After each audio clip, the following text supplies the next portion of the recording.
Je suis Nadine Witkowski de l'Institut des nanosciences de Paris et je m'intéresse dans ma recherche aux matériaux pour le photovoltaïque. Alors, déjà le sommaire rapide, hein, l'énergie renouvelable en France et en particulier le photovoltaïque et quelle est sa place.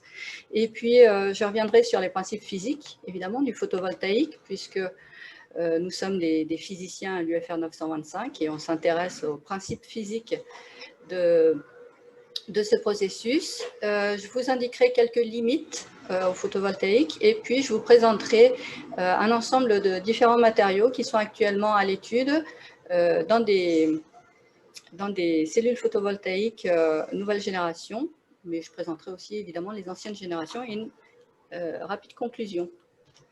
Alors, l'énergie renouvelable en France. Donc, le contexte, c'est la loi de 2015 relative à la transition énergétique pour la croissance, qui a fixé comme objectif de source d'énergie renouvelable pour 2020 d'atteindre 23%.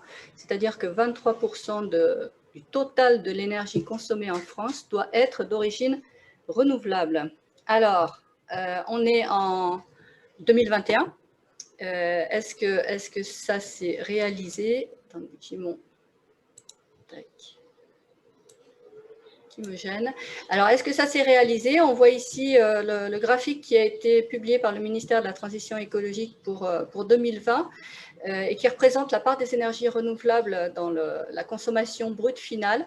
Alors, les données ne sont pas consolidées pour 2020, mais on atteint difficilement, on atteint presque un peu plus que 19% et on n'atteint pas, en tout cas, l'objectif qui s'était fixé avec une courbe dont la pente n'est pas celle attendue pour atteindre les objectifs.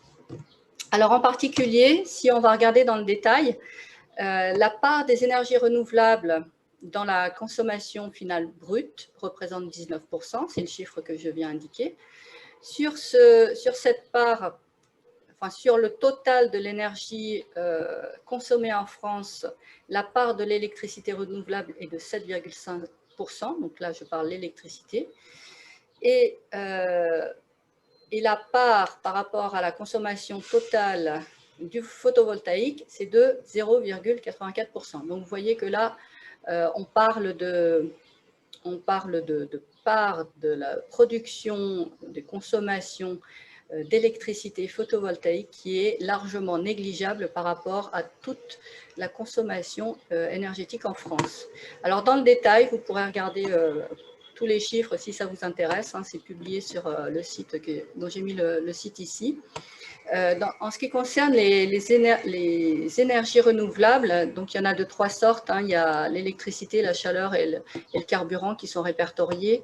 Et nous, pour le photovoltaïque, on s'intéresse à ce qui concerne l'électricité. Et on voit que la grosse partie d'électricité renouvelable est en fait produite par l'hydraulique. Vient ensuite l'éolien et seulement 11% ici de l'électricité renouvelable et produite, et concerne l'électricité photovoltaïque. Donc ici aussi, on est très très loin devant tout ce qu'on peut imaginer en termes d'électricité renouvelable. Alors un petit peu d'historique pour commencer les principes du photovoltaïque. Donc ça date pas d'hier, hein, l'effet photovoltaïque. Il a été mis en évidence déjà en 1839 par Becquerel et fils. Ils ont mis en évidence, donc mesuré la génération d'un courant et d'une tension sous illumination d'un conducteur plongé dans une solution d'électrolyte. Il a fallu attendre quelques années pour qu'en 1883, la première cellule solaire à base de semi-conducteurs, c'était du sélénium à l'époque, puisse être mesurée avec un rendement de 1%. Donc le rendement, c'est la puissance restituée par rapport à l'éclairement. Et il a fallu attendre encore pas mal d'années, 1954, pour que la première cellule solaire à base de silicium atteigne un rendement de 6%. Alors le principe du photovoltaïque, hein, il est simple, tout le monde le connaît. On a un matériau, on l'éclaire avec des photons, avec de la lumière. Les photons vont être absorbés, ça va générer des porteurs positifs, des porteurs négatifs, des trous et des électrons, qui vont être collecter et produire comme ça un courant. Alors, pour pouvoir le matériau qui est dans cette partie active qui permet le photovoltaïque. L'acteur principal du photovoltaïque, ça va donc être le semi-conducteur. Alors, on va faire un petit peu de physique. Qu'est-ce que c'est qu'un semi-conducteur? Donc, on part d'une courbe d'énergie d'un électron libre. Donc, les électrons libres, hein, c'est ceux qui sont à la périphérie des atomes, qui vont pouvoir être très peu liés au noyau et vont pouvoir circuler librement dans un solide. Donc, pour un électron tout seul, sa courbe de dispersion énergétique va être une parabole. Donc, la fameuse H bar 2 K2 sur 2m. Maintenant, quand on met cet électron dans un réseau d'ions, puisque dans la matière, les atomes forment des réseaux, toujours cet électron libre, on voit que cette parabole d'énergie, ici, de dispersion d'énergie, elle va être en fait dupliquée et superposée les unes à côté des autres pour former tout un ensemble de dispersion parabolique.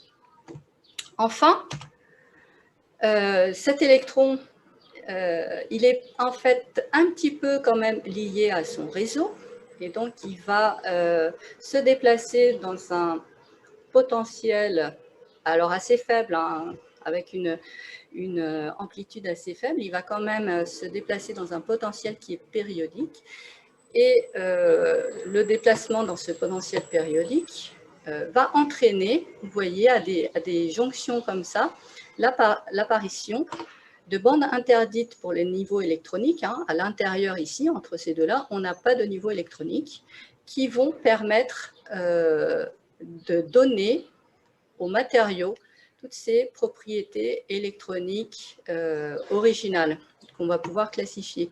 Donc ça, c'est la dispersion de l'électron libre de périphérie, mais qui est soumis à un petit potentiel d'origine ionique. Et on voit que quand on regarde en densité d'état, c'est-à-dire on va sommer pour chaque énergie combien d'états on va pouvoir avoir de disponibles, on va observer ce qu'on appelle les bandes d'énergie qui vont être séparées par on appelle ça des gaps d'énergie où il n'y aura pas possibilité de mettre des électrons.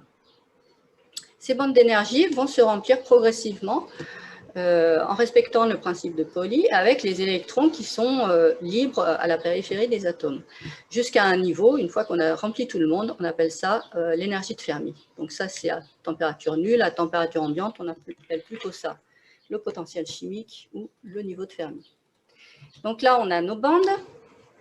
Et c'est en utilisant ces bandes-là qu'on va pouvoir classifier les différents matériaux entre métal, semi-conducteur et isolant. En effet, dans un métal, ce fameux niveau de Fermi qui correspond au remplissage des électrons va couper, vous voyez, ça coupe une bande. Alors que dans un isolant, le niveau de maximum qui peut être atteint par les électrons, il est au milieu du gap interdit. C'est-à-dire les électrons ne vont pas pouvoir venir remplir jusqu'ici, ils vont s'arrêter au niveau de la bande inférieure. Dans ce cas-là, si cette différence d'énergie est grande, on va appeler cela un isolant. Le semi-conducteur, eh bien, il se situe entre le métal et l'isolant, où il va y avoir un gap ici d'énergie interdite, où va tomber notre niveau de Fermi, mais ce gap va être pas très étendu, donc de l'ordre de, inférieur à 3-4 électronvolts. Alors que pour les isolants, c'est supérieur à... La limite n'est pas abrupte, hein, c'est assez flou. Donc, c'est ce semi-conducteur-là qui va être l'acteur principal dans le processus photovoltaïque. Alors, comment ça marche? On a le photon qui arrive sur le semi-conducteur formé de ces deux bandes, la bande de valence en bas qui va être remplie avec les électrons et la bande de conduction en haut qui va être libre de tout électron pour l'instant. Et donc, le photon interagit avec les électrons de la bande de valence et va aller exciter un électron de la bande de valence vers la bande de conduction et laisser à la place une lacune d'électrons ici. Cette lacune d'électrons, dans la physique du solide, on va l'appeler un trou et on va lui donner des propriétés particulières, notamment une charge positive. Et on va considérer que les électrons vont pouvoir circuler dans la bande de conduction, mais que les trous aussi vont pouvoir circuler dans la bande de valence. Alors, une fois qu'on a fait ça, vous voyez que là, on a effectivement créé nos charges. On a créé nos charges, on les a créées dans la bande de valence et dans la bande de conduction. Mais maintenant, il faut les faire circuler parce que là, uniquement, un semi-conducteur éclairé par de la lumière, ça ne va pas produire de l'électricité. Donc, il va falloir faire circuler ces charges. Pour faire ça, on doit faire de l'ingénierie des matériaux. C'est-à-dire, on doit créer une différence de niveau pour que les électrons, quand la lumière arrive sur le semi-conducteur, les électrons partent d'un côté, les trous partent de l'autre côté.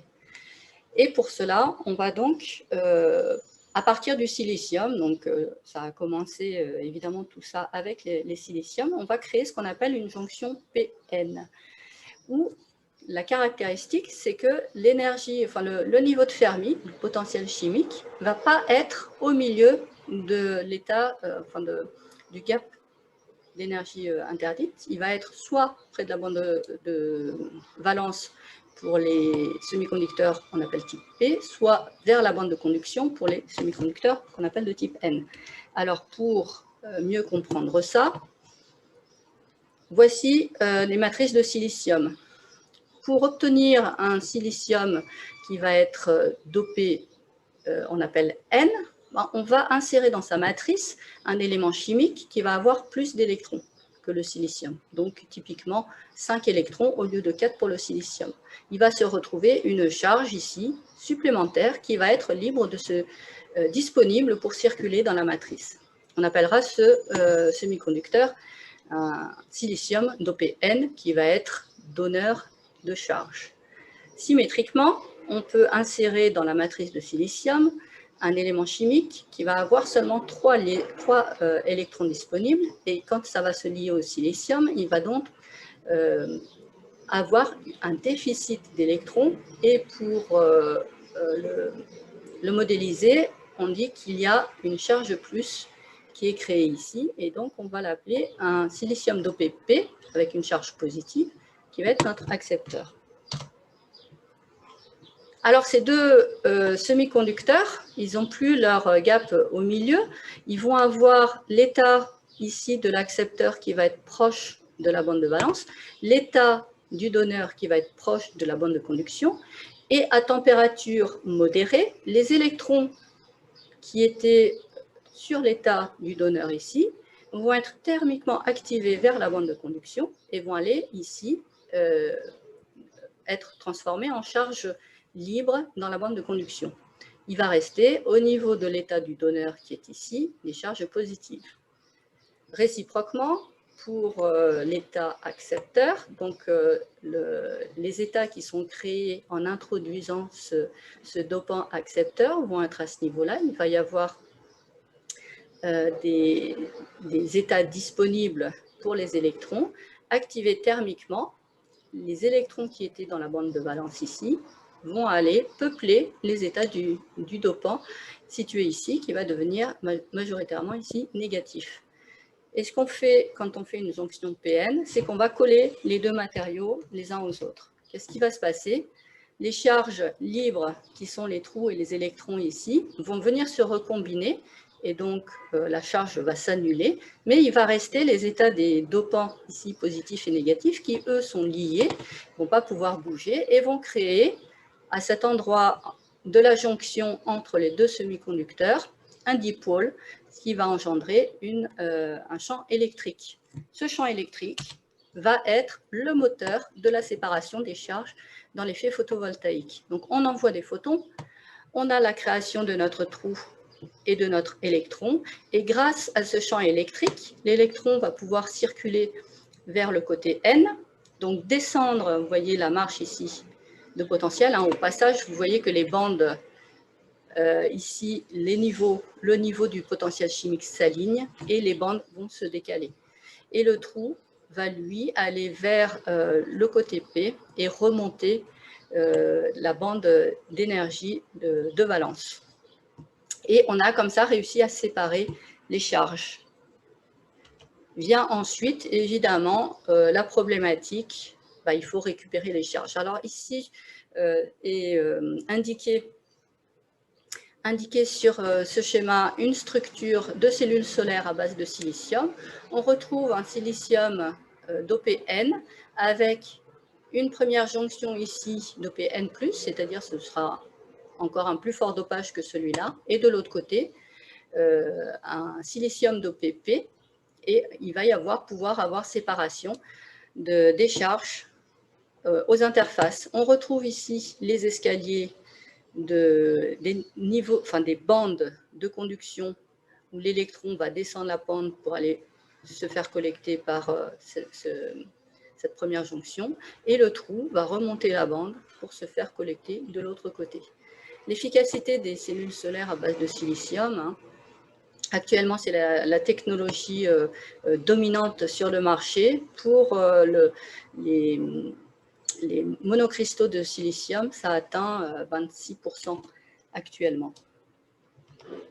Alors, évidemment, ça, c'est la théorie. Dans la pratique, il y a quand même pas mal de limitations, notamment des limitations thermodynamiques. J'en présente une, c'est la limite Shockley-Kessler. En effet, seule une fraction des photons dont l'énergie va être supérieure à l'énergie du gap, hein, parce qu'il faut bien que l'électron transite entre la bande de valence et la bande de conduction. Il faut que l'énergie du photon qui arrive soit supérieure à ce gap-là. Donc, tous les photons ne vont pas pouvoir être utilisés. Et ceux qui vont être utilisés, il y a une partie, ceux qui auront la bonne énergie, il y a une partie qui va être cédée au réseau. Ce qui fait que pour une jonction silicium simple, le rendement maximum qu'on peut obtenir, c'est de 33%. Alors évidemment, ce rendement, il dépend de l'énergie du gap. Hein. En horizontal, ici, c'est l'énergie du gap. Et on voit que la courbe qui va être disponible pour créer du courant électrique a un maximum pour des matériaux qui vont avoir un gap entre 1,1 et 1,4 électronvolts, ce qui correspond ici à l'émission du spectre solaire. Donc ça, c'est l'émission de notre Soleil qui émet, vous voyez, du spectre visible, mais aussi dans l'infrarouge. Et évidemment, le plus utile, ça va être de collecter ici, ce qui va donner la plus grande possibilité d'avoir des charges récupérables. Vous voyez que les charges, hein, elles peuvent être perdues au niveau des limites de bande, et puis en activant aussi les réseaux, enfin les lésions dans le réseau. Une autre limitation que j'appelle intrinsèque, qui est vraiment due aux matériaux pour le rendement solaire, c'est donc l'efficacité quantique. Ça va être le nombre de charges qui vont être collectées par le nombre de photons qui sont incidents. Et ici, j'ai représenté la courbe d'efficacité quantique externe en ce qui concerne le silicium. Donc le silicium, il a un gap de 1,1 eV, ce qui correspond ici à ce point ici. Et donc tout ce qui est comme photon en dessous de ce gap-là ne va pas pouvoir être absorbé, ce qui va limiter l'efficacité quantique. Il se trouve aussi qu'il y a de nombreux facteurs qui viennent réduire cette efficacité quantique, qui sont dus aux recombinaisons en bord de bande, ou aussi à des effets de perte dus aux interfaces, aux réflexions et aux transmissions aux interfaces.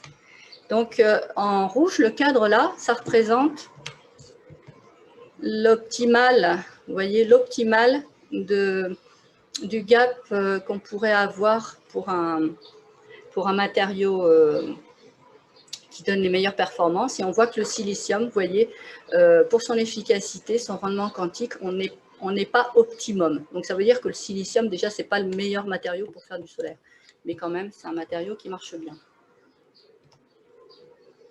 Alors, il y a beaucoup d'autres limites pour le rendement d'une cellule solaire.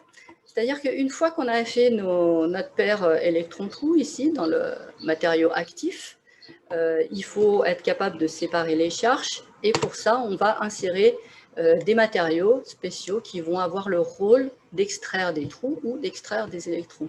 Et à chaque fois qu'on va passer une interface, il va pouvoir y avoir des obstacles pour les charges. Alors, le premier obstacle, hein, c'est il faut que les escaliers pour les électrons ne soient pas trop hauts, sinon ça ne va pas passer. Pareil pour les trous. Le trou va remonter la bande de valence et il faut que les marges ne soient pas trop élevées. Donc, on doit ajuster les matériaux en termes de bande énergétique, structure de bande, pour que les charges puissent bien passer. Il y a beaucoup d'effets de recombinaison entre les trous et les électrons au niveau des interfaces, à cause des défauts ou à cause de l'interface elle-même. Il peut y avoir des réactions chimiques aux interfaces, avec création de nouvelles liaisons chimiques qui vont prendre les électrons qui sont là pour créer une nouvelle liaison chimique, et puis beaucoup de problèmes liés au vieillissement. C'est-à-dire les matériaux qu'on va utiliser, ils vont être modifiés chimiquement à cause de stress extérieurs comme l'humidité, la température, l'UV, la chaleur. Alors la chaleur, c'est un vrai problème, hein. C'est un panneau solaire, ça doit résister à une température de 80 degrés. Et j'en viens maintenant aux différents types de matériaux qui sont utilisés pour les cellules photovoltaïques. Alors, en particulier, on peut s'intéresser déjà à ce qui concerne le matériau actif dans plusieurs types de matériaux. Hein. Là, pour l'instant, j'ai répertorié des matériaux inorganiques, pardon. Le silicium avec un gap de 1,1, on a dit que ce n'était pas le plus optimal pour faire du photovoltaïque. Monocristallin avec 26%. Le silicium amorphe, c'est ce qui est principalement utilisé pour les panneaux photovoltaïques actuellement, et plutôt autour de 14%. Le GAS, on le voit, a un gap beaucoup plus favorable. Alors, quelques données ici qui sont publiées très régulièrement par un institut aux États-Unis où ils ont fait une norme pour mesurer l'efficacité des cellules solaires. Donc, tous les résultats qui sont publiés par cet institut sont comparables car ils ont été mesurés dans les mêmes conditions. Donc là, j'ai isolé, vous voyez que la courbe elle est assez complexe, on va y revenir après. Donc, vous avez l'efficacité ici des cellules solaires et puis ici, vous avez le temps. Là, on est en 2021, vous voyez, ils ont les dernières données de l'année. Et ici, on voit l'évolution pour la technologie silicium. On voit que c'est plutôt plat hein, comme évolution, ça n'a pas progressé énormément. Alors, une fois qu'on a fait une cellule solaire au silicium, le silicium, on a vu, son gap n'est pas optimal. Donc, on ne peut pas améliorer grandement son rendement. Par contre, ce qu'on peut faire, c'est jouer sur, vous voyez, les problèmes de réflexion en faisant des formes particulières ici pour récupérer en fait le maximum de photons. Parce qu'une fois qu'un photon est passé mais qu'il n'a pas pu être transformé, on va le récupérer pour avoir des réflexions multiples pour qu'il transforme le plus possible de charge. Donc ça améliore un petit peu le rendement des cellules solaires photovoltaïques. On voit les différentes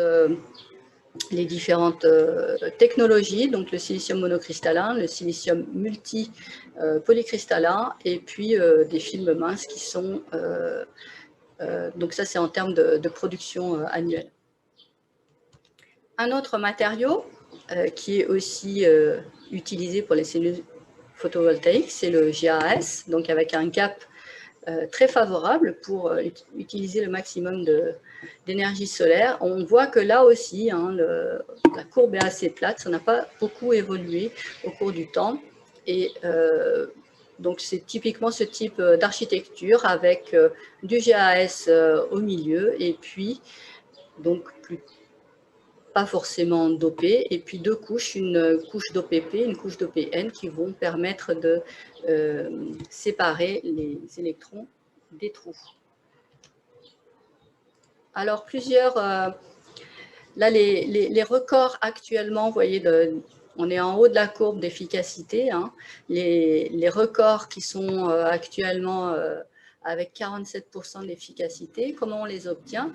On les obtient en empilant plusieurs cellules solaires qui vont avoir des gaps, en fait, différents pour pouvoir, vous voyez, réagir à tout le spectre solaire, pouvoir exploiter tout le spectre solaire et pas seulement une petite fenêtre d'un seul matériau réactif. Et donc, typiquement, on peut empiler comme ça 3 cellules solaires pour pouvoir obtenir le maximum d'efficacité. Donc là, on va vers de l'ingénierie de matériaux de très grande technicité. Alors, il y a des nouvelles technologies émergentes. Hein. Là, on voit clairement, depuis 2010, tout un ensemble de nouvelles techno autour des cellules solaires, avec une pente qui est beaucoup plus importante que ce qu'était le GAS ou le silicium, avec notamment les quantum dots et en particulier le PBS. Alors, le PBS, ça va avoir cette forme-là. Ce sont des nanocristaux colloïdaux qui sont synthétisés par voie chimique. Et le gros avantage, c'est qu'en faisant varier la taille de ce nanocristal, on va pouvoir obtenir des matériaux avec des gaps différents et couvrir tout un ensemble d'absorption, enfin pour pouvoir créer notre paire électron-trou.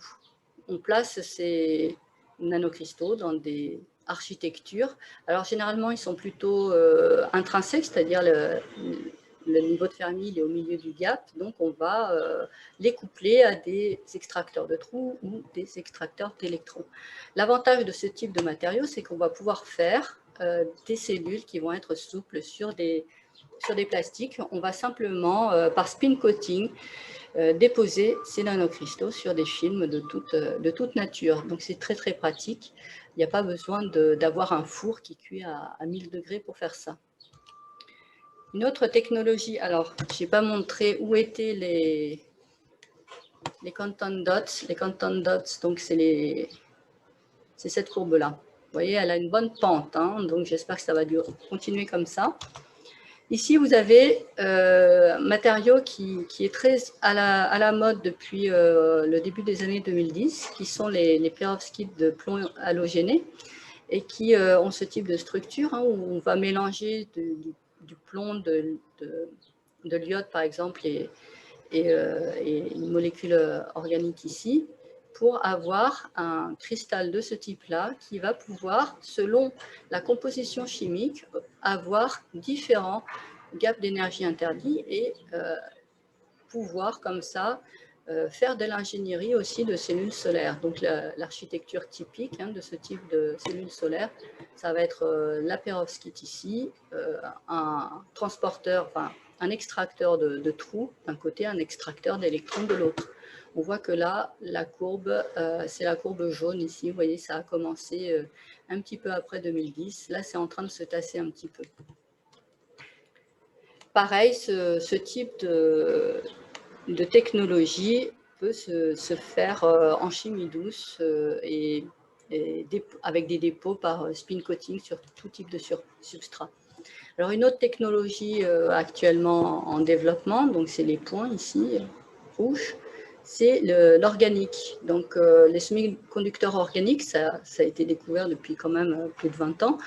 Et maintenant, c'est exploité dans des cellules solaires commerciales et avec tout ce que permet la chimie en termes d'ajustement de gap d'énergie également pour avoir des cellules solaires qu'on va pouvoir même imprimer par technique d'impression comme dans des grosses imprimantes sur des journaux et faire des rouleaux d'énormes capacités en surface. Et par contre, le rendement de telle cellule, vous voyez que ça atteint ici à peu près 18%. Bon, on est quand même sur des rendements qui ne sont pas trop mal. Alors, en plus de ces matériaux actifs, hein, j'ai dit, il y a aussi des matériaux ici qui sont les transporteurs d'électrons, de charge. Alors, pourquoi mettre ces matériaux? Eh bien, par exemple, ici, on va mettre comme extracteur de charge des oxydes. Donc ça, c'est une cellule solaire. On a le côté donneur ici, le côté accepteur ici. Les trous vont se circuler de ce côté-là, les électrons vont circuler par la bande de conduction ici. Et il va falloir, il sera préférable d'insérer ici un matériau pour éviter une recombinaison aussi aux interfaces. Donc, une petite marge d'un côté, une grande marge de l'autre. Une petite marge d'un côté, une grande marge de l'autre. C'est comme ça qu'on va faire l'ingénierie des niveaux électroniques dans une cellule solaire. On peut utiliser ces deux types d'oxydes qui sont actuellement assez performants. toujours le TiO2, on n'est pas obligé de le faire à haute température, on peut aussi le faire à basse température, de même que le MOO3, c'est seulement par évaporation. Alors des nouveaux matériaux arrivent sur le marché qui peuvent permettre d'améliorer largement l'extraction des charges, parce qu'ils possèdent une très bonne conductivité électrique. Ce sont les graphènes ou les matériaux 2D, dichalcogénure de sélénium ou de sulfide. J'en termine. Alors, je n'ai pas vérifié mon temps. Pour vous montrer à quoi ressemble le schéma complet avec toutes les technologies actuellement qui sont développées dans les différents pays. Alors, celle qui est commerciale, c'est essentiellement la technologie silicium. L'organique se développe petit à petit. Il y a une société française, Armor, qui était spécialiste du papier d'impression d'ailleurs, qui a développé ça avec des productions de rouleaux qui font, je sais pas, 5 mètres de long, de cellules solaires. Et donc, d'autres technologies sont plus vraiment exploratoires au niveau des laboratoires parce qu'il y a quand même beaucoup de soucis encore sur ce type de cellules. Alors, quelques limites économico-sociétales. Le prix de ces cellules solaires. Les plus efficaces sont les siliciums à plusieurs... Ah tiens, j'ai loupé un transparent. C'est pas grave. Ce sont les siliciums à plusieurs cellules qu'on va empiler les unes sur les autres et qui vont permettre vraiment d'obtenir de bons rendements. Mais évidemment, technologiquement, c'est difficile à faire, donc ça va être les plus coûteuses. Et puis, vous voyez, ça c'est un diagramme qui date de 2010, je n'ai pas réussi à trouver plus récent. Sur l'organique, ici, on voit que les efficacités étaient autour de 5%. Maintenant, on est passé plus à 10%, donc tout s'est décalé un petit peu vers la droite. Mais on voit que ce type de technologie peut être développé sur de très grandes surfaces et à des coûts très réduits. Alors, le déploiement à grande échelle, ça va être un enjeu parce que les panneaux solaires, c'est gentil, mais on les met où? Est-ce qu'on va utiliser des terres agricoles pour les mettre? Est-ce qu'on va les mettre de force dans les villes? Il faut savoir qu'à Paris, je crois qu'on n'a pas le droit d'installer un panneau solaire sur son toit parce que c'est entouré de bâtiments du patrimoine. Le coût environnemental, c'est justement les terres agricoles notamment, mais pas seulement. Il y a aussi le fait que l'énergie est renouvelable, mais le matériau qu'on utilise ne l'est pas forcément. Et puis, des matériaux qui sont assez polluants comme le plomb ou le cadmium ou le sélénium, enfin des choses qui ne sont pas très sympas sont utilisées dans des recherches actuellement. Et il faudra savoir si on veut les utiliser ou pas. Et puis, l'énergie solaire, c'est en effet une énergie renouvelable, mais évidemment, c'est une énergie intermittente. Et c'est pour ça que pour pouvoir utiliser de manière optimale l'énergie solaire, il va falloir développer de manière intensive les batteries, ce qui sera l'objet du prochain séminaire que vous allez entendre tout de suite avec Mathieu Salane. C'est fini pour moi. Merci beaucoup Nadine Witkowski. Très intéressant. Donc on est passé effectivement par la physique un peu fondamentale et on a abouti à un ensemble, un paysage des différents matériaux utilisables. Alors, on voit qu'il y a effectivement une très grande diversité maintenant de matériaux, alors soit sur le marché, soit à l'état de recherche. Sur le point du lien entre matériaux et prix, vous insistez sur le fait que l'empilement de couches est la solution la plus efficace, mais qu'elle est la plus coûteuse. Mais est-ce que finalement, il ne faudrait pas industriellement parlant qu'on mette le paquet là-dessus, puisque si l'efficacité est quasiment double de celle de matériaux classiques à base de silicium, on serait gagnant en termes industriels, tout simplement. Est-ce que là, il n'y a pas quelque chose qui est un peu illogique? Est-ce qu'il ne faudrait pas concentrer nos efforts vers les matériaux les plus efficaces, en quelque sorte? Moi, je ne suis pas tout à fait d'accord avec ça. Je pense qu'il faut avoir un éventail le plus large possible parce qu'un panneau solaire, on ne peut pas l'installer de la même manière n'importe où. Avec le silicium, donc il faut quand même des grandes surfaces. Il y a des fermes solaires qui commencent à être installés, mais une ferme solaire, ça détruit tout l'environnement qui est à côté, il n'y a plus rien qui pousse, donc ça a un coût environnemental. Est-ce qu'on est d'accord pour donner ce coût environnemental? C'est une question qu'il faut se poser. Je pense plutôt qu'il faut avoir différents types de cellules solaires en fonction de l'environnement. Par exemple, tout ce qui est solaire imprimable va pouvoir être utilisé sur des vitres. Et donc, on peut imaginer, comme c'est semi-transparent, on peut imaginer donc des façades d'immeubles. C'est déjà fait, le PFL a fait un bâtiment comme ça, avec toute une façade. C'est vrai que le rendement est moindre, mais la surface sera tellement énorme qu'on pourra quand même utiliser, surtout à l'endroit où on le consomme, l'électricité.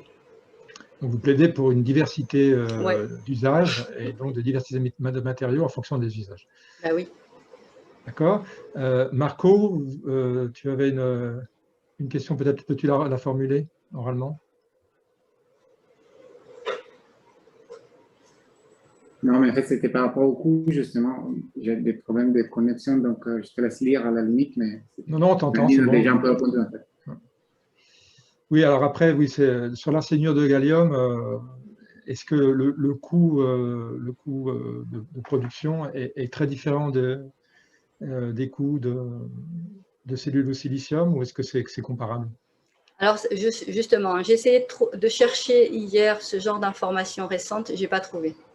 Donc, j'ai pas trouvé un document récent qui permette de pouvoir comparer facilement les différentes technologies. Donc là, je peux pas en dire beaucoup plus sur les coûts. Ok, alors je vais regarder rapidement s'il y a des questions parmi les Donc, il y a une participants. main levée de la part de Christophe. Alors Christophe Brun, pardon. Oui, bonjour. Bonjour à tous. Nadine, bonjour, merci. J'avais une question sur à la fois une critique qui est souvent faite par rapport aux panneaux photovoltaïques, c'est qu'en fait actuellement, sur les 10 premiers fabricants mondiaux, il y en a 9 qui sont chinois. Et donc en fait, comme on sait, l'industrie chinoise, elle est très, très carbonée, c'est-à-dire c'est essentiellement des centrales à charbon. Ce qui fait qu'en fait, on fait fabriquer nos panneaux photovoltaïques en fait avec une industrie qui est très polluante. Donc ça pose en fait un gros problème par rapport aux enjeux climatiques. Et la deuxième remarque, c'est aussi le fait que tu l'as dit, cette technologie en silicium, elle est très intensive en ressources énergétiques parce que c'est des procédés à haute température avec du silicium très purifié. Donc, c'est aussi, comment dire, très, très consommateur d'énergie dans la fabrication. Donc, ça, tu l'avais dit. J'avais une question, c'est sur la durée de vie de ces panneaux photovoltaïques. Est-ce que maintenant, c'est plus que 10 ans ou pas? Est-ce qu'on a progressé sur ça? On a un peu progressé, oui, parce qu'il y a des procédés d'encapsulation qui protègent de la chaleur, de l'UV, de l'humidité, qui permettent…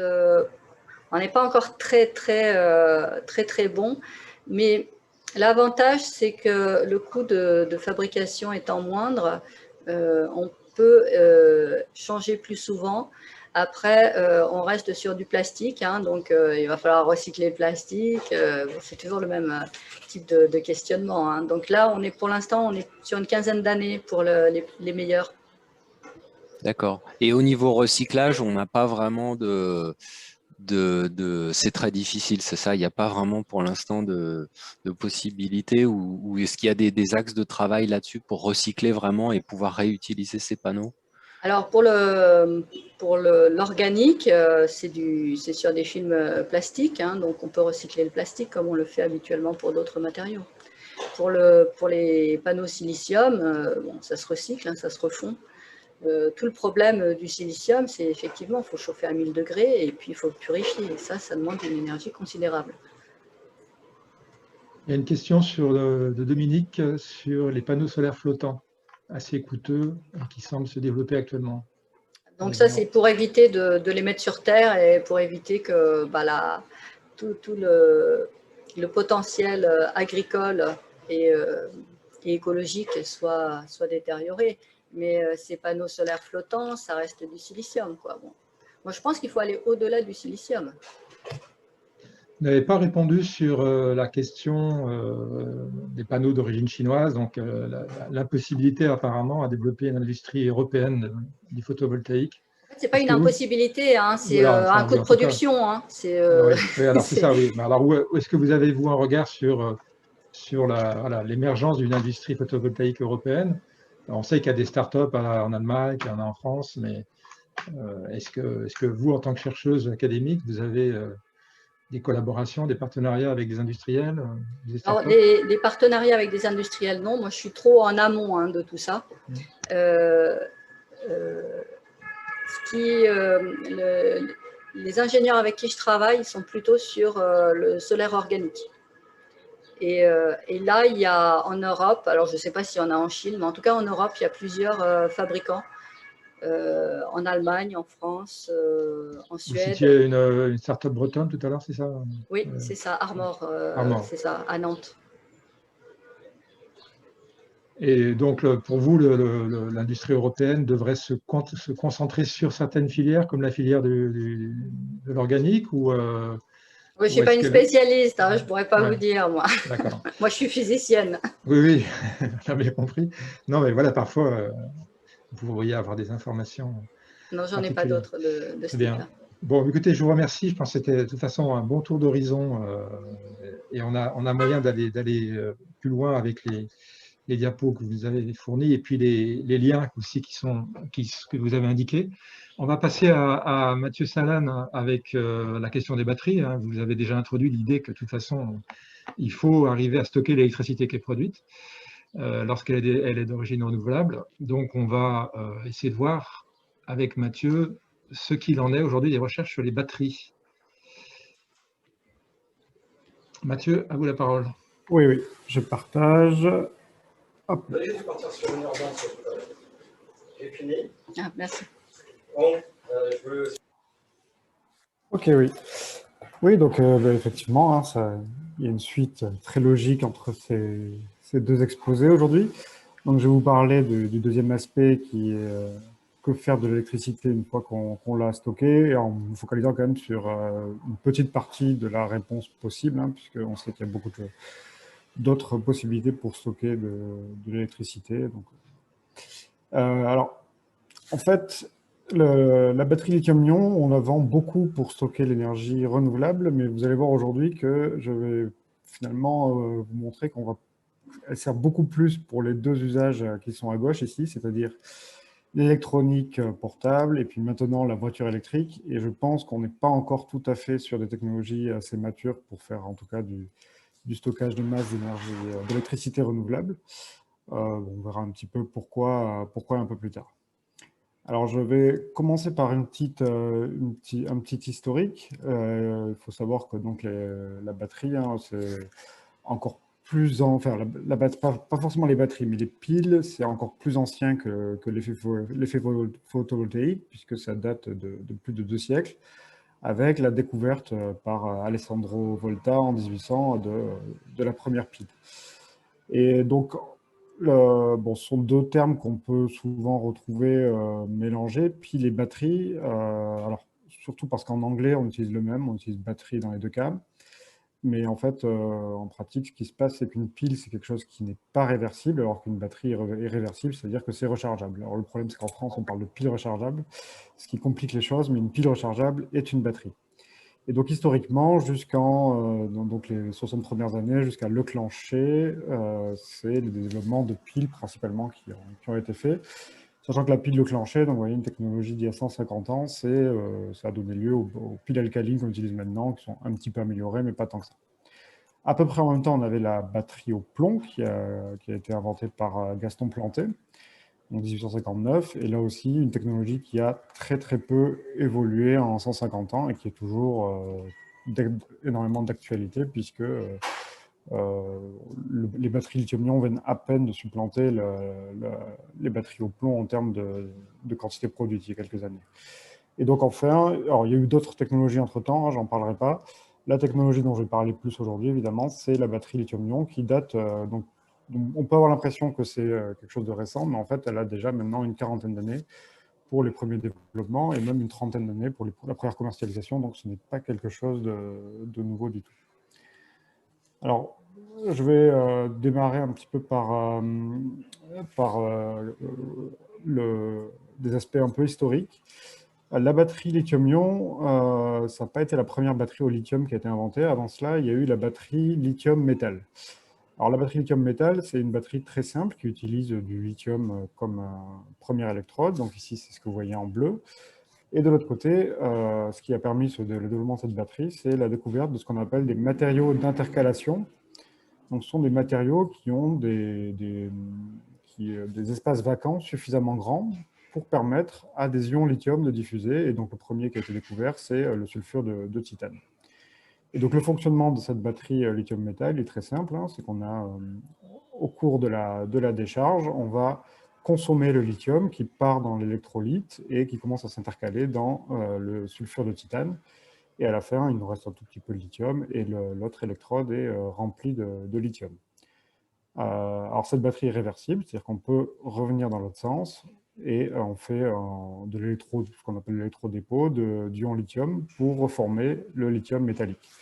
Cette batterie, elle s'est avérée de suite très, très intéressante parce que par rapport à une batterie au plomb qui utilise de l'eau, le liquide qui est au milieu ici est un liquide organique, donc ça permet d'avoir des tensions de l'ordre de 3 volts. Des énergies spécifiques, alors je n'ai pas défini ici, mais c'est l'énergie stockée par unité de masse de l'ordre de 200 Wh par kilogramme, ce qui est très important. Et donc cette batterie a très vite été commercialisée, très vite après sa découverte, beaucoup plus rapidement que d'autres technologies. Il a suffi de quelques années. Sauf que très vite, ça a été un désastre parce que, ce que je vous ai montré, c'est le fonctionnement espéré, le fonctionnement en tout cas sur les premiers cycles. Mais en pratique, ce qui se passe, c'est que la décharge, il n'y a aucun problème, mais lorsqu'on recharge, l'électrodépôt de lithium, il ne se fait pas de manière uniforme et on va former des espèces de filaments de lithium qu'on appelle des dendrites. Et au bout d'un moment, ces filaments vont percer le séparateur qui est au milieu de la batterie. Et lorsqu'ils rejoignent l'autre électrode, eh bien, on a un court-circuit et donc une explosion avec un liquide organique, etc. Et donc, très vite, il y a eu des gros problèmes au bout de quelques cycles. Et donc, c'est pour ça qu'on a dû trouver un remplaçant au lithium-métal. Et ce remplaçant, on a mis pas mal de temps à le trouver. Et le matériau qui est le plus intéressant au final, c'est le carbone graphite. Alors, on perd en densité d'énergie parce que, évidemment, par rapport au lithium pur qui est très léger, là, on rajoute du carbone. Mais on gagne beaucoup en stabilité parce qu'on n'a plus d'électrodépôt, on n'a plus de réaction électrochimique au sein du système. Et donc, on a sur quelque chose qui est beaucoup plus réversible et beaucoup plus sûr, même si on a bien vu au cours des dernières décennies, enfin des dernières années, qu'on n'est pas à l'abri non plus d'avoir des problèmes de sécurité avec les batteries lithium-ion.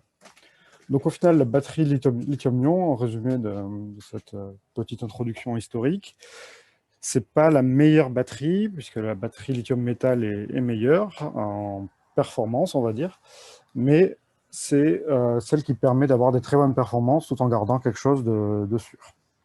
Alors, vous voyez aussi, j'en ai pas parlé encore, le matériau à gauche, on était parti d'un sulfure de titane, et très vite, on a trouvé de nouveaux matériaux d'intercalation qui marchaient mieux, en particulier l'oxyde de cobalt, qui reste à l'heure actuelle le meilleur matériau, mais on a parlé des ressources dans l'exposé précédent. Le cobalt est aussi un élément critique, et donc ce qui se passe maintenant dans une batterie lithium-ion, c'est qu'on remplace un maximum de cobalt par d'autres éléments moins coûteux et plus abondants, comme le nickel ou le manganèse. Donc, mais les matériaux restent très très proches de ceux qui ont été découverts. Donc là, on est encore dans les années, à la fin des années 70, début des années 80. Donc cette découverte du début des années 80 a été commercialisée en 1990 et a amené au prix Nobel de chimie il y a 2 ans pour Goodenough, Whittingham et Yoshino. Donc leur contribution, Whittingham, c'est celui qui a inventé le lithium métal. Goodenough, c'est il a découvert plein de matériaux et c'est probablement le principal contributeur au final. Et Yoshino, c'est quelqu'un de plus appliqué qui a plutôt travaillé sur la partie graphite et sur la mise en place des batteries finales. Donc en vrai, alors je vous ai montré des schémas, mais après il faut voir que le dispositif qui est implémenté dans une voiture ou dans un téléphone portable, il est optimisé pour avoir le moins de masse et le plus d'éléments qui travaillent possible. Et donc en gros, on a deux matériaux qui sont séparés uniquement par un petit séparateur de l'ordre de 20 microns. Et tout ça est imprégné de liquide. Donc finalement, le liquide, il est présent, mais on n'a pas une couche de liquide comme ce que je vous montrais avant dans les images précédentes. Donc en pratique, si on fait un petit bilan en termes de performance, vous voyez ici ce diagramme, ça montre la densité d'énergie selon deux unités, soit par volume, soit par masse. Il faut savoir que le volume, c'est le plus important pour une voiture, et la masse, c'est le plus important pour les applications en aéronautique, aérospatiale. Mais bon, il y a de toute façon une corrélation entre les deux. Et donc, vous voyez qu'entre la batterie au plomb et la batterie lithium-ion, on a des facteurs entre 5 et 10 au niveau des performances à ce niveau-là. Le lithium-métal permettrait de faire mieux, mais il n'est pour l'instant pas sûr. Alors maintenant, pourquoi est-ce que cette technologie qui est très efficace par rapport à la batterie au plomb a mis 30 ans, ou enfin, au moins 20 ans, on va dire, disons, avant de vraiment exploser? Il y a plusieurs raisons à ça. La première, c'est que pendant longtemps, je pense que la problématique de l'électricité n'était pas forcément aussi importante qu'aujourd'hui, en particulier en regardant les prix du pétrole, à partir du contre-choc pétrolier. On n'a pas forcément eu des gros soucis d'approvisionnement. Et on voit que quand même, sur la période 2005-2010, qu'on a eu une grosse explosion du prix du baril. Et finalement, si on regarde l'explosion de l'utilisation des batteries lithium, c'est assez corrélé. Donc, est-ce qu'il y a un phénomène de cause à effet? Pas forcément, mais il y a quand même probablement une explication là-dedans. Et le deuxième aspect, c'est l'aspect économique, le fait que donc, les produire plus et plus efficacement a mis du temps à se mettre en place, et aussi il a fallu trouver des meilleurs matériaux. Et donc finalement, ça explique pourquoi les batteries lithium-ion ont très largement percé dans les téléphones portables, les ordinateurs portables, etc., avant les voitures et avant le photovoltaïque. C'est parce que finalement, on ne met pas les mêmes batteries dedans. Une batterie qui est utilisée dans un téléphone portable, on la veut la plus performante possible, et donc on est sur un coût qui est de l'ordre de 2000 à 5000 euros au kilowattheure de stockage. Donc il faut voir qu'un iPhone récent, c'est 14 Wh, donc ça revient à peu près à 50 euros. C'est la part de la batterie dans le coût du téléphone. Mais pour une voiture électrique, si on mettait une batterie qui coûtait autant, la voiture coûterait plusieurs centaines de milliers d'euros. Et donc on était obligé de trouver des moyens de production et des nouveaux matériaux qui permettent de réduire drastiquement ces coûts.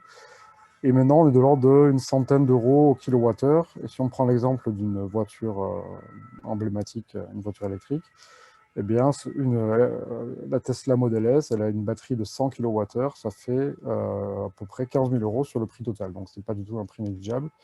Et c'est aussi pour ça que les constructeurs automobiles, d'autres constructeurs automobiles comme Renault, alors je ne sais pas s'ils le font toujours, mais par exemple, ils ne vendaient pas la batterie avec la voiture. Il proposait une location, donc, parce que pour pouvoir baisser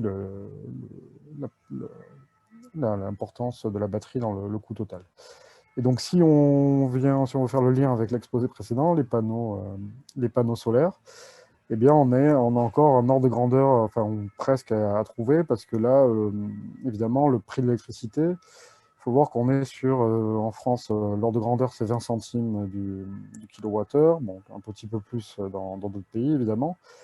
Mais si on envisage de stocker cette électricité, une batterie, c'est un nombre de cycles limité. 1000, c'est un peu à débattre, ça peut être un peu plus. Mais ça veut dire que même si la batterie vaut 50 euros au kilowattheure, on va augmenter le prix de l'électricité de 25% pour permettre ce stockage. Donc, c'est quand même un frein important. Et il y a aussi le problème des ordres de grandeur. C'est-à-dire que même si la voiture électrique va et peut consommer beaucoup de matériaux, Si on veut vraiment faire 23% d'électricité ou même plus d'origine solaire, et donc forcément en stocker une bonne partie pour régler le problème de l'intermittence, eh bien, en termes de ressources, on a encore un petit souci à régler. Donc, au final, si on fait le bilan de la consommation de lithium pour les batteries, ce schéma est pas mal parce qu'il montre quand même la répartition. Donc, vous voyez que en fait, ici, vous avez en gris la demande de lithium qui n'est pas due aux batteries. Donc, vous voyez qu'en 2013, on utilisait plus de lithium pour d'autres choses. Et maintenant, déjà en 2021, on utilise plus de lithium pour les batteries que pour les autres applications. Mais vous voyez qu'à l'époque, donc il n'y a même pas 10 ans, c'était uniquement pour les téléphones et les ordinateurs portables. Et ce qui a énormément été développé, c'est le véhicule électrique. Et là, c'est quelque chose qui n'était pas forcément anticipé il y a 10 ans, c'est tout ce qui est vélo électrique, trottinette, etc. On ne s'attendait pas forcément à ce que les marchés soient aussi gros, mais finalement, ça devient une part quand même très importante. Et ça contribue pas mal à l'explosion de la consommation en batterie lithium-ion. Mais la voiture électrique, évidemment, vu les quantités mises en jeu, se taille une grosse part du gâteau. Et donc, le stockage d'énergie renouvelable, ça reste la petite barre orange que vous voyez en haut, ça reste une toute petite part de cette production. Donc maintenant, voilà, le constat, il est que les batteries lithium-ion, on va en produire plus, et probablement, elles seront quand même dédiées aux véhicules électriques de toutes sortes, enfin, surtout aux voitures. Et il est assez quand même peu probable qu'on puisse utiliser des batteries lithium-ion pour stocker de l'énergie renouvelable, parce qu'on n'en aura pas assez et que ça coûtera trop cher. Donc, il y a aussi d'autres applications dont je n'ai pas parlé, les applications de puissance, etc. Mais bon, ça, beaucoup de choses à dire. Et donc finalement, maintenant, la recherche sur le lithium-ion, il y a encore de la recherche, c'est encore assez fort, mais c'est presque, les avancées sont presque plus au niveau du packaging, au niveau de développement de l'ingénierie, et il n'y a pas vraiment de grosses découvertes fondamentales qui permettent d'améliorer leur stockage. En revanche, là où les gens, donc en particulier enfin, en France, mais dans le monde entier, travaillent, c'est pour développer d'autres types de batteries qui vont éviter l'utilisation de lithium ou de cobalt, etc. Et donc, on a des technologies qui sont plus ou moins matures. Donc, alors, les supercondensateurs, c'est une classe un peu à part qui est utilisée pour la puissance. Donc, ça, c'est quelque chose qui existe déjà depuis longtemps. Vous avez les batteries sodium-ion qui sont un peu les petites sœurs des batteries lithium-ion qui met, bon, en gros, une batterie sodium-ion aura du mal à être en compétition avec une lithium-ion pour une voiture électrique, mais elles permettent plus de puissance. Et le sodium étant plus abondant, c'est un complément assez intéressant.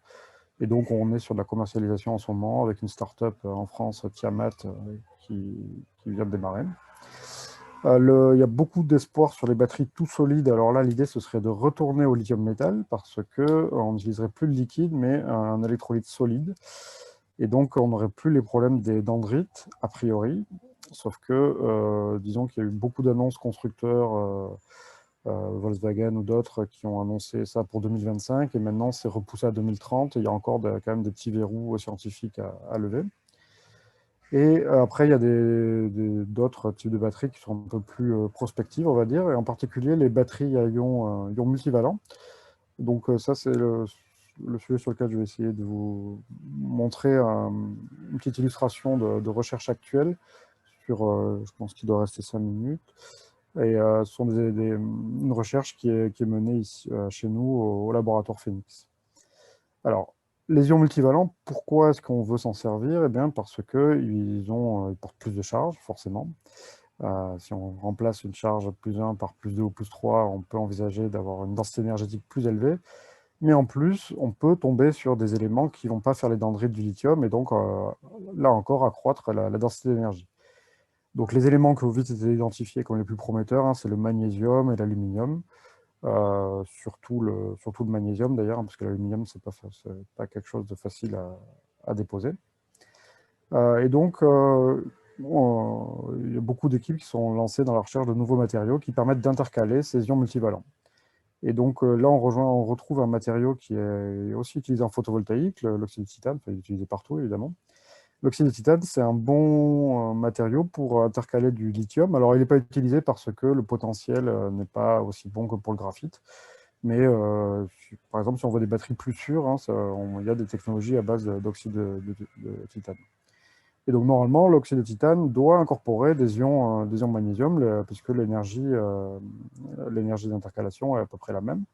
Sauf qu'en pratique, lorsqu'on essaie de cycler une batterie magnésium-ion avec de l'oxyde de titane, on a des capacités qui sont de l'ordre d'une vingtaine de milliampères-heure par gramme, et ça, c'est 10 fois moins que ce qu'on a avec le lithium. Donc, en gros, thermodynamiquement, on devrait pouvoir insérer du magnésium, mais en pratique, on n'y arrive pas.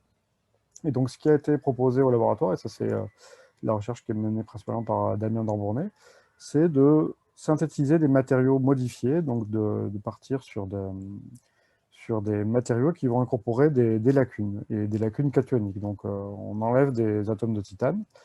Et pour ça, il a proposé de faire des synthèses en milieu à basse température, c'est aussi quelque chose d'important, et avec des agents fluorants, et ils sont tombés sur ce genre de structure avec beaucoup de lacunes, et parce qu'à chaque fois qu'on remplace en gros des ions oxydes par des ions fluor, on change une charge de moins par une charge moins, et donc toutes les 4 substitutions, on rajoute une lacune.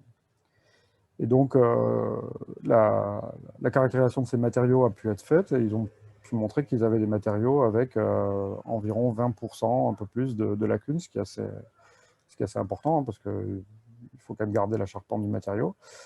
Et ensuite, ils ont pu montrer par RMN en particulier que les fluors avaient des environnements assez différents et qu'on avait quelque chose d'assez désordonné.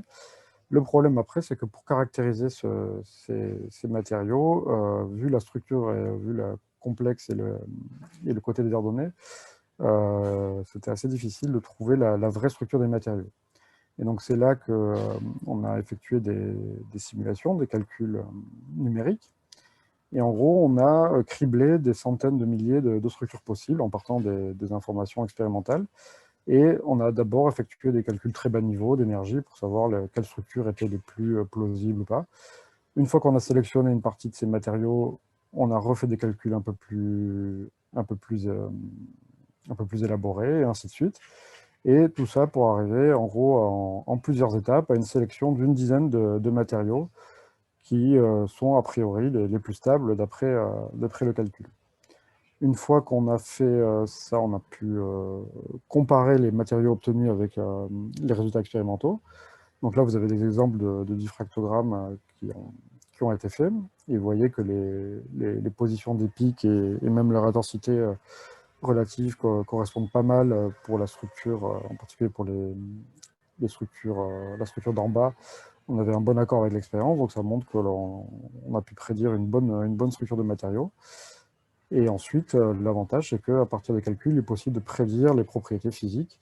Et donc, Nadine a parlé de la densité d'état électronique. Eh bien, typiquement, c'est des matériaux qui sont presque semi-conducteurs en fonction des conditions. Et donc, bon, c'est finalement quelque chose qu'on n'a pas forcément utilisé en ce cas, mais qu'on pouvait calculer. Mais surtout, ce qui a été montré, c'est que la présence de lacunes permettait d'augmenter énormément l'énergie d'insertion des ions multivalents, comme les ions magnésium ou les ions aluminium, ce qui est a priori très favorable, et donc même avec des performances encore meilleures a priori que pour le lithium. Et donc ensuite, ce qui a été fait, c'est d'utiliser ces matériaux pour des batteries magnésium-ion et même aluminium-ion. Et vous voyez que là, la comparaison, donc à gauche, les images de gauche, ça correspond à du magnésium. Dans l'oxyde de titane, je vous avais montré tout à l'heure qu'on avait 20 mAh par gramme, et bien maintenant on arrive à 160 mAh par gramme.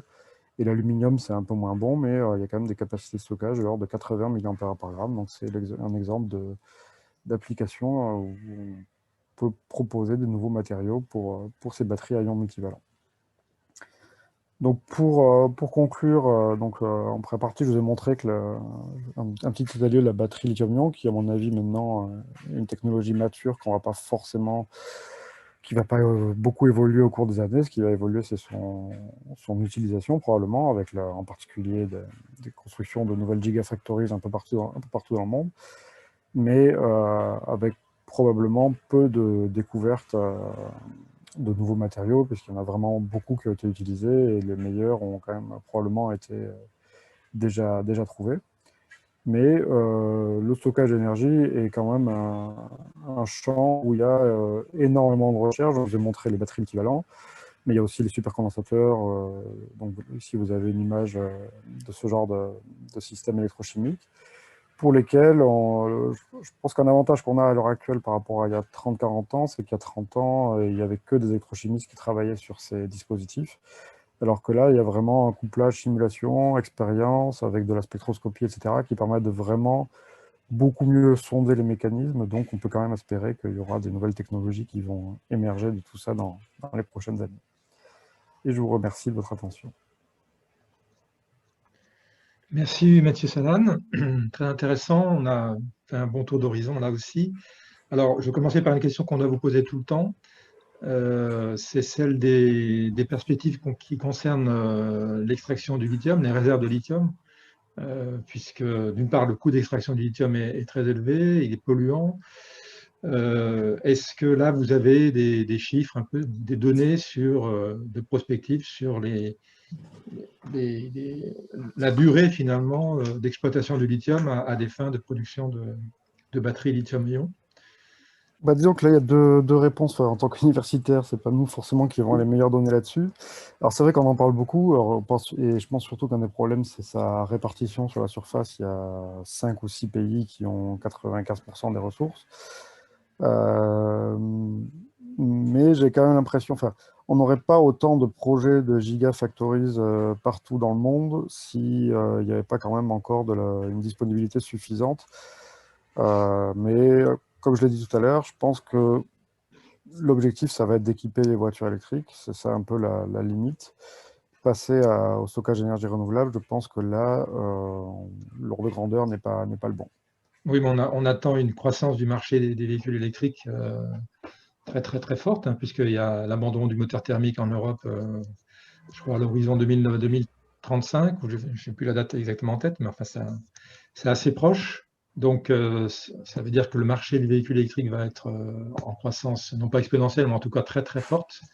Est-ce que là, on a de quoi faire face à ça, ou est-ce que la batterie sodium-ion pourrait prendre le relais de la batterie lithium-ion pour les véhicules électriques? Alors, en tout cas, moi, de ce que j'ai compris, je pense que le cobalt était plus limitant que le lithium. Et c'est pour ça qu'il y a eu beaucoup de travaux. Enfin, de toute façon, le lithium est un peu incontournable, mais il y a eu beaucoup de travaux pour remplacer le cobalt. Alors après, on remplace le cobalt par le nickel. Le nickel n'est pas non plus l'élément le plus abondant sur Terre. Donc après, la question qui va se poser, c'est sur le recyclage. Donc c'est exactement les mêmes soucis qu'avec les panneaux photovoltaïques. Comment recycler efficacement des batteries lithium-ion?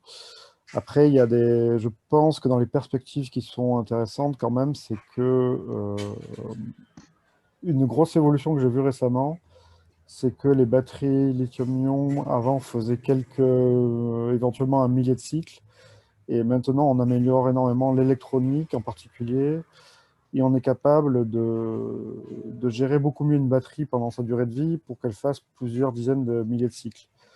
Et je pense que ça s'est vu par exemple avec les téléphones portables. Hein, je ne sais pas si vous avez remarqué, mais les nouveaux téléphones, si vous les chargez pendant la nuit, ils vont mettre toute la nuit à charger, ils ne vont pas faire des charges rapides. Et typiquement, c'est le genre d'évolution récente qui permettent des fois doubler ou tripler les durées de vie. Donc, c'est le genre de piste, mais c'est sûr que de toute façon, il y a des questions à se poser sur la pérennité, sur la limite qu'on pourra atteindre. Est-ce que vous pouvez arrêter le partage d'écran, comme ça on va voir tout le monde. Alors, il y a plusieurs questions. Marco et Christophe Brun. Bonjour, je suis Philippe Possard, un collègue de Marc, on regarde ensemble. J'ai une question. Déjà, merci pour la présentation. Et on entend beaucoup parler, ou moi, j'entends beaucoup parler sur le sujet de stocker l'énergie, donc pas pour les véhicules. J'entends beaucoup parler d'électrolyse et hydrogène. Où ça se place dans toute la discussion que vous avez faite sur les batteries lithium et d'autres matériaux? C'est une solution concurrente. Et quels sont les avantages ou les drawbacks? Le gros avantage de l'hydrogène par rapport à l'électricité, en tout cas pour je pense que pour les véhicules, les batteries ont gagné. Mais par contre, pour le stockage de l'énergie renouvelable, l'hydrogène a un gros avantage, c'est qu'on peut le stocker dans une bonbonne.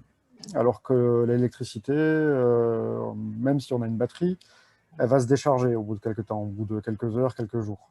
Une bonbonne, on peut la garder quelques semaines. Donc le stockage saisonnier, l'hydrogène est largement vainqueur.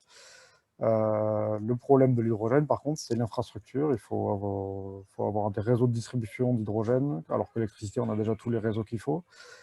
Et il faut, et après, il y a quand même des problèmes de rendement entre la production et la consommation qui ne sont pas encore très bons. Parce que bon, c'est vrai qu'on produit de l'électricité, donc si on la conserve sous forme d'électricité, on n'a pas d'élément de perte dans la chaîne. Alors que si on passe par un autre vecteur comme l'hydrogène, chaque étape de conversion, on a des pertes correspondantes. Donc c'est un peu ça, à mon avis, le grand challenge de l'hydrogène, scientifique, on va dire. Merci. Sans compter qu'actuellement, l'hydrogène, il est produit avec des ressources d'électricité qui sont, alors en France encore, elles sont relativement décarbonées, mais dans d'autres pays, ce n'est pas le cas. Donc c'est là où... C'est même pas produit à base d'électricité, hein. C'est produit à base de ressources par électrolyse, je veux dire. Hein. De pétrole, en fait. 95% de l'hydrogène aujourd'hui, c'est du pétrole. Exactement. Ouais. Mais j'ai demandé pour stocker l'électricité produite renouvelable, non, parce que les problèmes, c'est l'intermittence. Et pour résoudre ces problèmes, j'entendais plutôt parler de l'hydrogène, pas maintenant, mais plutôt dans les futurs. C'était ça le sens de la question. L'hydrogène par rapport à la batterie pour résoudre les problèmes de l'intermittence. Oui, là, c'est un point où il y a débat. Je pense qu'aucune des deux technologies n'est mature. Donc, est-ce que vous travaillez sur l'hydrogène dans votre laboratoire à Phoenix ou pas? Alors, sur l'hydrogène, non. À Sorbonne Université, la spécialiste, c'est Christelle Laberty. Ok. Christophe Brun, vous aviez une... Oui, j'avais une question aussi, en fait, une remarque qui amenait une question. Merci Mathieu pour l'exposé. En fait, si on regarde l'empreinte carbone d'un véhicule électrique par rapport à un véhicule thermique, qu'il soit diesel ou à essence, on voit qu'en fait, c'est très différent.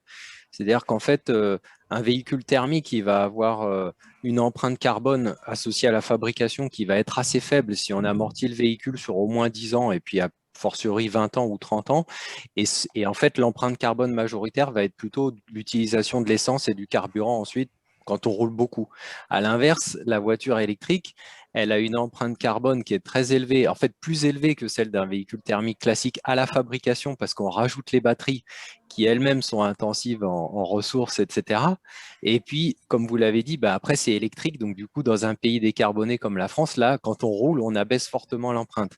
Alors ma question, c'était un peu double, donc du coup, ce qu'on voit avec les voitures électriques, c'est qu'on a absolument besoin d'avoir des batteries qui durent le plus longtemps possible.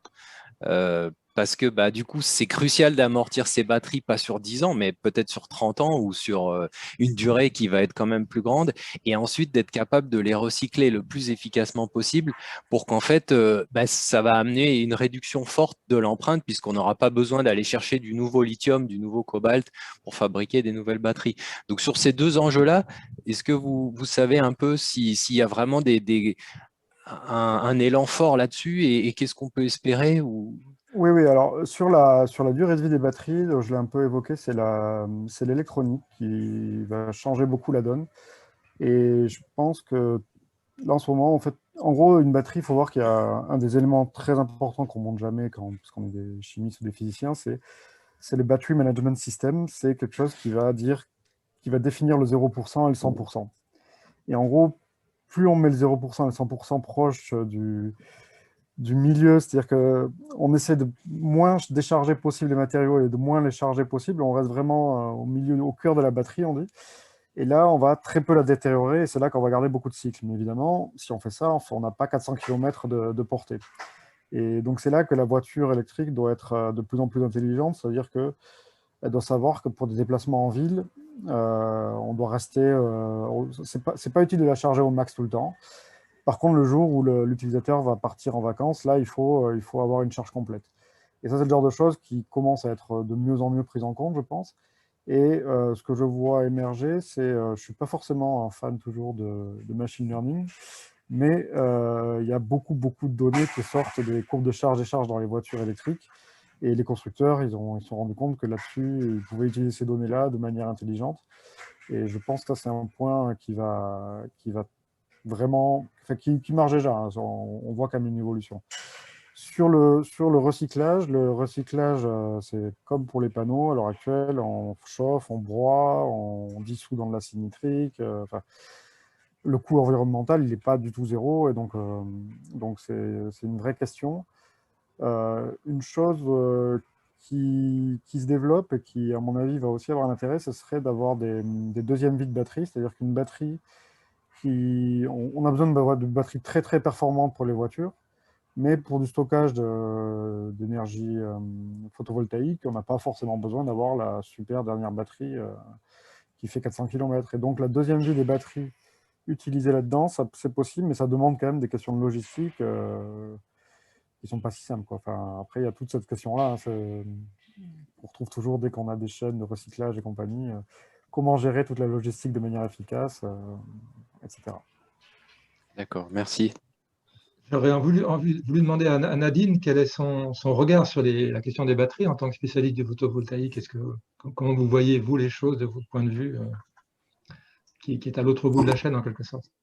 Je pense qu'on en a vraiment besoin pour tout ce qui est électronique embarquée. On ne peut pas s'en priver. Après, pour le stockage effectivement de l'énergie qui va être produite de manière intermittente, ce n'est pas forcément la solution la plus adaptée. Et là, quelle serait la solution la plus adaptée? Oui, bah, il y a l'hydrogène, effectivement. Il y a l'hydraulique aussi. Hein. Oui. On a un réservoir d'eau, on a de l'électricité, on monte le réservoir d'eau. Et quand on a besoin de l'électricité, on vide pour récupérer de l'énergie hydraulique, de l'électricité hydraulique. Le problème, c'est l'évaporation de l'eau. Bon, chaque solution a ses problèmes, mais je sais qu'il y a des endroits aux États-Unis qui travaillent sur cette solution aussi de stockage d'énergie, enfin d'électricité. Oui, je suis d'accord sur l'importance qu'auront les steppes dans le futur.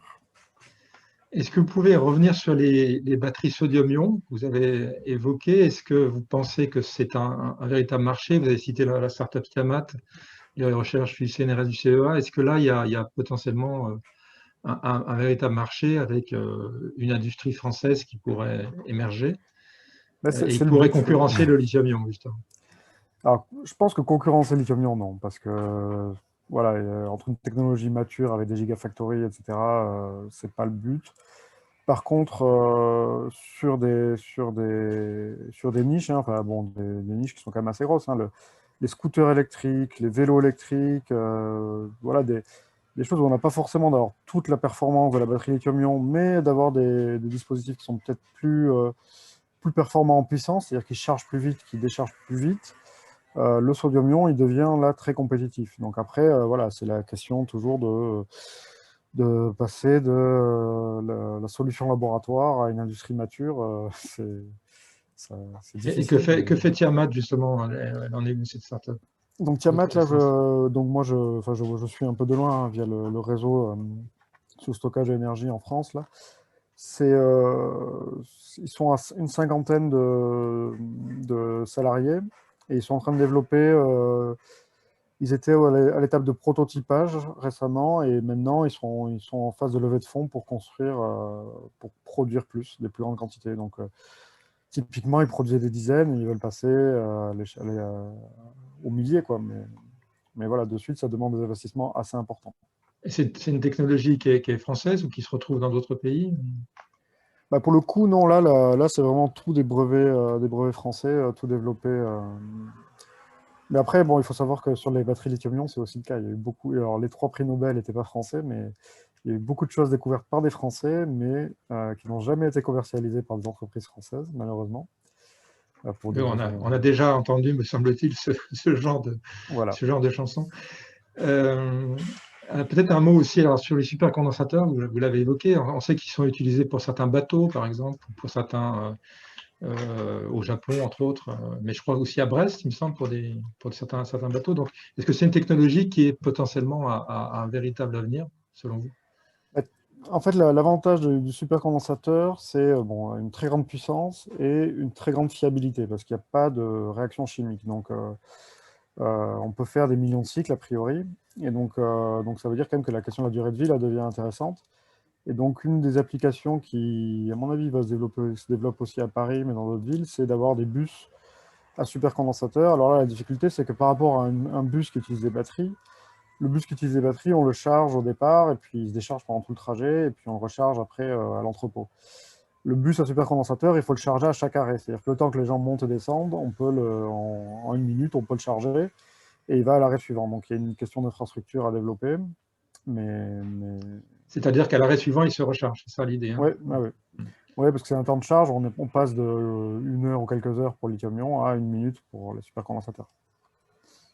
Alors, pourquoi c'est pas développé davantage? C'est simplement une question d'infrastructure, une question d'investissement? Parce qu'après, la portée, elle est de 500 mètres, 1 kilomètre. Donc, oui, donc il faut une recharge tous les kilomètres. voilà, ouais. Donc, c'est pas la même utilisation, c'est sûr. Ouais, donc, avec des coûts d'infrastructure à créer le long de la ligne, par exemple. Ouais.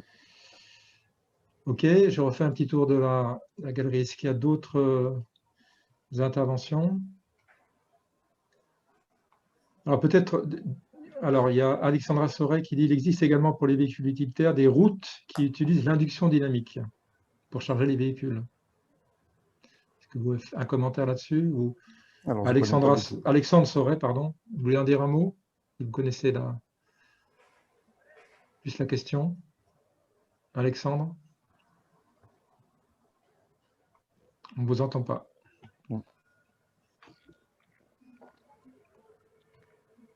Ok, peut-être alors pour terminer, j'aimerais bien qu'on dise un mot un peu des recherches, alors à Sorbonne Université, mais aussi au sein de l'Alliance Sorbonne Université, et puis des recherches en partenariat que vous pouvez avoir avec d'autres laboratoires. Comment vous voyez les recherches sur la question des matériaux alors non seulement pour l'électricité renouvelable, mais plus généralement pour l'énergie renouvelable?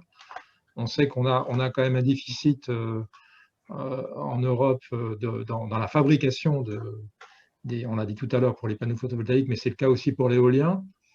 Est-ce que les travaux que vous menez finalement dans vos laboratoires peuvent finalement déboucher sur une meilleure articulation entre recherche et production industrielle pour une production d'énergie renouvelable qui serait en quelque sorte relocalisée en Europe? Est-ce que c'est quelque chose qui peut s'envisager à l'échelle de 10, 20 ans?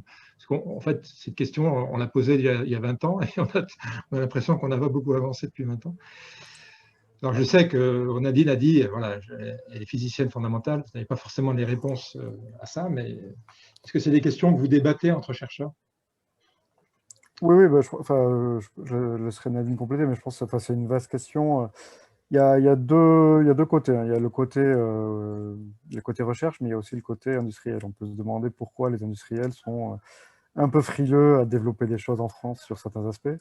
Je pense qu'on est très bon pour développer des centrales nucléaires, mais moins bon pour développer des petits objets comme les batteries ou les panneaux photovoltaïques. Mais bon, ça, c'est un vaste débat. Non, je pense que, je ne sais pas s'il y a quelque chose d'équivalent en photovoltaïque, mais je crois que oui, quand même, à Saclay. C'est pour ça que c'est un peu ce constat-là qui a fait qu'il y a un réseau sur le stockage électrochimique d'énergie en France maintenant.